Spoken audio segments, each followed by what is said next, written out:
Bonjour et bienvenue dans cette vidéo d'introduction à l'application Agency OS. Cette application développée par l'agence va vous permettre de saisir toutes les informations de votre dossier au sein de l'agence ou feuille de personnage, de saisir les différentes informations sur les anomalies qui peuvent être rencontrées un petit peu partout, ou création de scénarios, ou enfin vous permettre de carrément effectuer une mission ou session de jeu. Commençons immédiatement par la fiche de personnage. Rendez-vous dans la section Personnages, puis cliquez sur Nouveau personnage en haut à droite. Vous pouvez créer autant de fiches de personnages que vous le souhaitez, en fonction du nombre de personnalités dont vous disposez. Saisissez votre nom, votre anomalie, votre réalité et votre compétence, puis validez, et vous arriverez sur votre fiche de personnage. Votre fiche de personnage est composée de plusieurs onglets que vous voyez en bas de l'écran. Identité, anomalie, réalité, compétences et pistes. On va commencer par l'identité. Dans l'onglet Identité, tout d'abord, vous avez l'état civil de votre personnage, avec son nom, ses pronoms, sa réputation de sa agence et son poste. À droite, vous retrouverez également un rappel de son arc. En dessous de ça, vous avez des informations un petit peu plus sensibles, le nombre de félicitations que vous avez déjà reçues, le nombre de blâmes et l'état de votre burn-out. En dessous de ça, vous allez trouver votre réalité, alors, plus précisément votre déclencheur de réalité, donc ce qui peut être utilisé pour vous faire des complications en utilisant des points de chaos. Et sur la droite, vous allez trouver votre exemption de burn-out, donc les situations dans lesquelles vous allez pouvoir ignorer le burn-out. En dessous de ça, vous avez la section liée à votre compétence. Tout d'abord, votre directive principale, donc la chose qu'il faut impérativement ne pas faire au risque de subir des blâmes. Puis, vous avez les comportements encouragés. 3 comportements qui sont en général vraiment approuvés par l'agence et qui vous donneront des félicitations si vous les effectuez en mission. Enfin, à droite de tout cela, vous avez votre contrôle qualité avec les différentes qualités qui sont approuvées par l'agence et l'état actuel de chacune d'entre elles. Vous pouvez éditer le nombre max en fonction de l'évolution de votre personnage, puis vous pourrez cocher les cases en conséquence, et dès que vous allez en consommer, vous allez pouvoir les décocher. L'onglet Anomalie vous sert à remplir les pouvoirs que vous confère votre anomalie. Vous pouvez cliquer sur le petit plus pour créer un nouveau pouvoir et vous pourrez alors indiquer son nom, le contexte, donc les circonstances dans lesquelles ce pouvoir va pouvoir se déclencher, spécifier en haut à droite la qualité qui sera utilisée pour ce pouvoir, puis dans la section centrale, vous allez pouvoir saisir ce qui se passe en cas de succès, les conditions de succès supplémentaires, donc par exemple en cas de triscendance ou pour tous les 3 par exemple, et en cas d'échec, que se passe-t-il ? En dessous de ça, vous avez toute une section qui sera réservée à l'évolution de ce pouvoir, où vous pourrez indiquer la question et les choix multiples, ainsi que pour chaque réponse, la référence au sein du manuel de l'agent. L'onglet Réalité vous permet de saisir les différents PNJ qui sont liés à votre réalité. Pour cela, cliquez sur le petit plus, vous allez pouvoir alors saisir pour chaque PNJ son nom, en haut à droite spécifier quel est le joueur qui va l'interpréter si jamais ce PNJ entre en ligne de compte, puis un petit texte de description, des petites cases à cocher indiquant votre niveau de connexion actuel avec ce PNJ, une case que vous pouvez cocher si jamais vous êtes en connexion, vous voyez le manuel pour voir ce que ça veut dire, et potentiellement un bonus de connexion, si vous êtes vraiment networké avec cette personne-là, ça va peut-être vous donner un bonus, vous pouvez l'indiquer ici. L'onglet compétences vous permettra de saisir les différentes réquisitions auxquelles vous avez accès grâce à l'agence. Vous pouvez saisir son nom en haut à gauche, en haut à droite son coût en félicitations pour pouvoir l'utiliser pendant une mission. S'il s'agit de votre réquisition initiale suite à votre compétence, vous pouvez mettre ce coût à 0. Et en dessous un test de description indiquant ce que fait cette réquisition. Enfin, l'onglet pistes vous permet de voir les pistes d'évolution de votre personnage, en fonction de si vous avez préféré avancer dans votre anomalie, votre réalité ou votre compétence.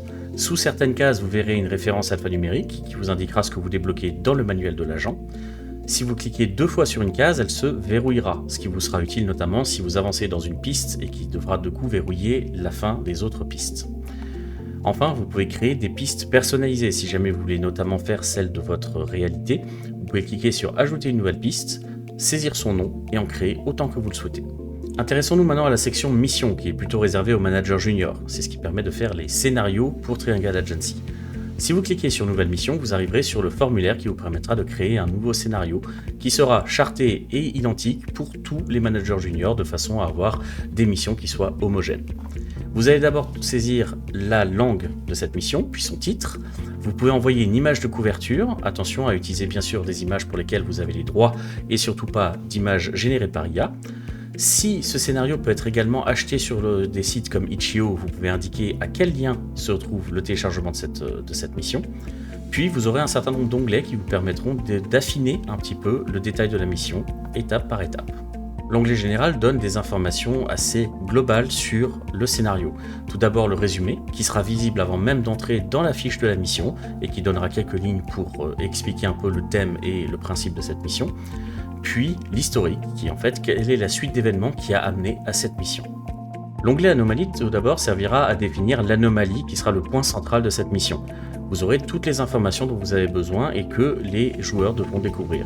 Tout d'abord la fixation, quelle est l'idée qui a généré cette anomalie, les ondes pertinentes qui sont des concepts, des images, des idées qui peuvent encore alimenter encore plus cette anomalie, la pulsion, qui donc qu'est-ce que va faire cette anomalie, quel est un peu le symptôme de l'anomalie, le domaine, donc à quel endroit l'anomalie est la plus puissante, l'apparence, qui du coup là est assez explicite, à quoi ressemble l'anomalie, et enfin les effets de chaos. Vous pouvez en ajouter autant que vous le souhaitez.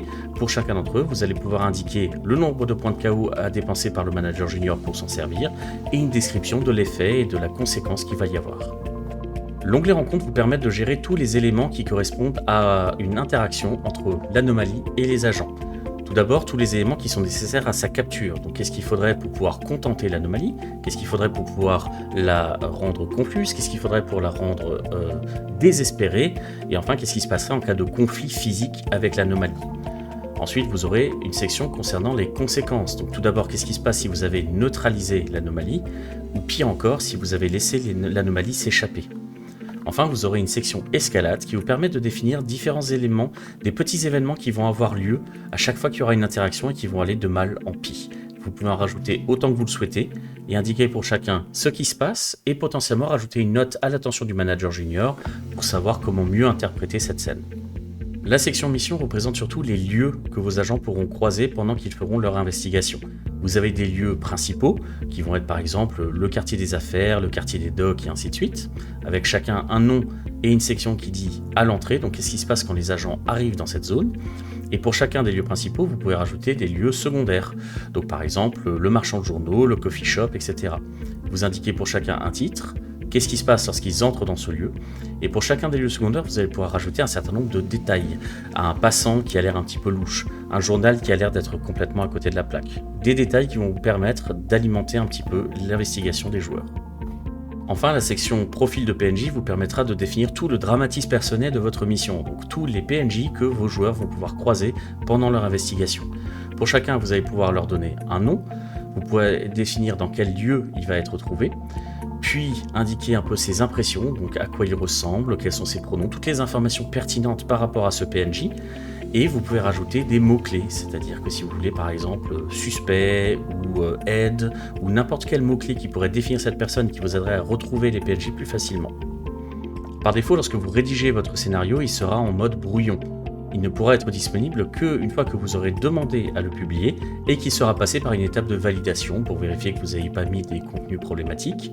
Et à ce moment-là, il sera visible par n'importe quel agent inscrit sur Agency OS.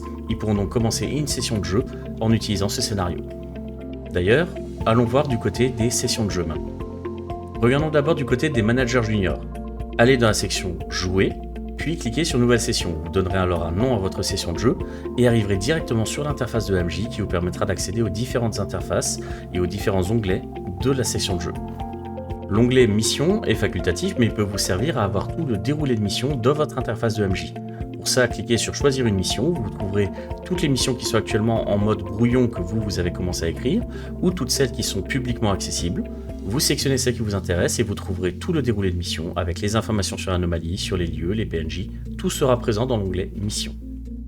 L'onglet Rappel de règles est là pour vous donner toutes les règles qui vous serviront à mener votre session de jeu. Donc, comment fonctionnent les lancers de dés, quels sont les effets disponibles pour la Triscendance, combien de points de chaos sont générés, les effets des contrôles qualité, les effets du burn-out. L'onglet Joueurs vous affichera les joueurs qui sont actuellement présents dans votre session de jeu et surtout les informations utiles pour vous en tant que manager junior. Vous y trouverez bien sûr le nom du personnage ainsi que le nom du joueur qui l'incarne, un petit résumé de son arc, mais surtout l'art directrice principale et le déclencheur de réalité, des choses que vous pouvez utiliser vous de votre côté pour assigner des blâmes ou pour utiliser les points de chaos. Enfin, l'onglet Notes vous sert, comme son nom l'indique, à prendre des notes. Si vous avez la moindre information que vous souhaitez stocker, garder à titre informatif, vous pouvez tout mettre ça dans l'onglet Notes, ce sera disponible exclusivement au MJ. La gestion des points de KO se fait en haut à droite. Vous pouvez ajuster manuellement le nombre de points de KO. Toutefois, lorsque les joueurs vont effectuer leur lancer de dés, cela mettra automatiquement à jour le nombre de points de KO dans l'interface du MJ de façon à ce que vous n'ayez que très peu de choses à faire, ou en tout cas ajuster ce montant-là lorsque vous allez les dépenser. Alors c'est bien beau d'avoir créé une session de jeu, mais maintenant il faut que les joueurs la rejoignent. Donc pour ça, vous remarquerez qu'en haut à gauche, vous avez un code alphanumérique unique. Vous pouvez cliquer dessus pour le copier dans votre presse-papier.